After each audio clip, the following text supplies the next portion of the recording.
This is Switzerland Insider. My name is Greg and my goal is to help you travel Switzerland like a local. In Switzerland we have this saying where it goes, im April macht's Wetter was es will, and this sort of translates to in April the weather wants to do what it does and does what it wants, sort of. So normally this happens throughout the day, okay, usually. So when we speak, like, you can have a sunny morning, okay, and then it's raining, and then it's sunny again, and then it's raining, and then it's cloudy, and then it's raining, and so on and so forth. So this may continue throughout the week, but what we had, for example, like last week, last Sunday it was 25 degrees, that's about 70-80 Fahrenheit, and we went down in the middle of the week to almost 0 degrees. Okay, that's where usually it starts snowing, and it snowed a little bit, and it kept going like this. So for 1 week now we are having winter in Switzerland. So but when I tell you this, you cannot really imagine what normally it should be like. Okay, so this is April weather, okay? So we have spring starting from March and going through, let's say, May, okay? So March is the end of winter. Temperatures are about 8 degrees and or 10 degrees around that, okay? Then they go on, rise a little bit more to April, where they're gonna be around 10-15 degrees on average, okay? Most average days, you still need a jacket out. And for May, they can go up to 20 degrees usually, okay, 15-20 degrees, or maybe a little bit more as well. So that's sort of the normal temperatures, but within that curve upwards you can have this up and down, summer, winter, summer, winter, summer, winter, and so on and so on. So this is sort of the thing you need to know when you travel to Switzerland in spring. This in itself is not bad at all, because depending the way you look at it, you can have 2 holidays in one, okay? You wanted to come either in summer or in winter. If you're lucky, like in this time, and you stay for maybe 2 weeks, you have both seasons, and you basically spend the money for 2 holidays on 1 holiday. That's an upside, okay?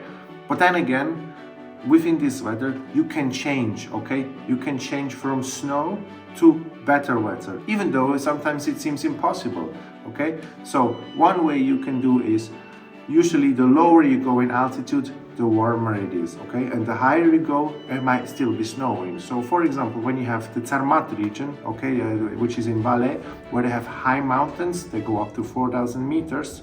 The Matterhorn is very high. There you can ski. The skiing season actually goes on till April or May sometimes, okay?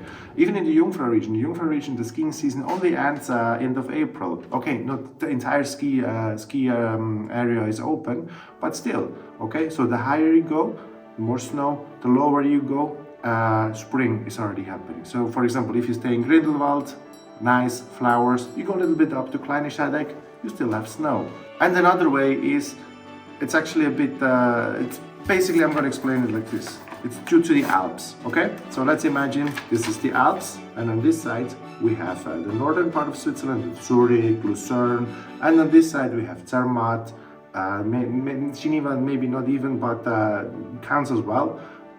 We have Ticino, the Italian-speaking part, and usually when you have the cold weather coming and you have the precipitation, the rain coming, the clouds come from the north, okay? They're going to hit the Alps, but the clouds, they cannot pass the Alps, so they're going to stay here. So you have Lucerne raining, you have Grindelwald, you have all these places are raining, but if you're clever, you go through the mountain.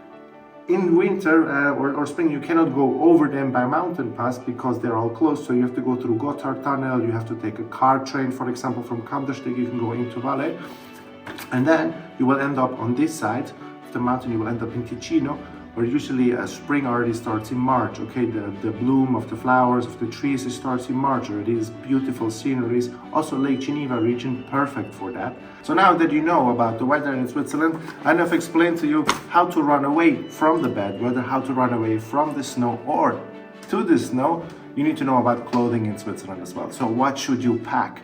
It's actually quite simple. In Switzerland, a lot of people dress in layers, okay, during this season. So you have a t-shirt, you have a jumper, you have a jacket, maybe a lighter jacket. You can also bring a bigger jacket. You can bring another jumper. You sort of wear in layers depending on the weather forecast, which is, I recommend this website, is very accurate. Should you travel a bit more light, there's no problem. If you are in ski resorts and you hit a really bad time where temperatures even fall below zero, below freezing, there are a lot of sports stores where you can rent out jackets, you can rent out winter gear, or you can even rent out skis. I hope you enjoyed this guide to spring weather in Switzerland. See you around in the next video. Bis bald und tschüss.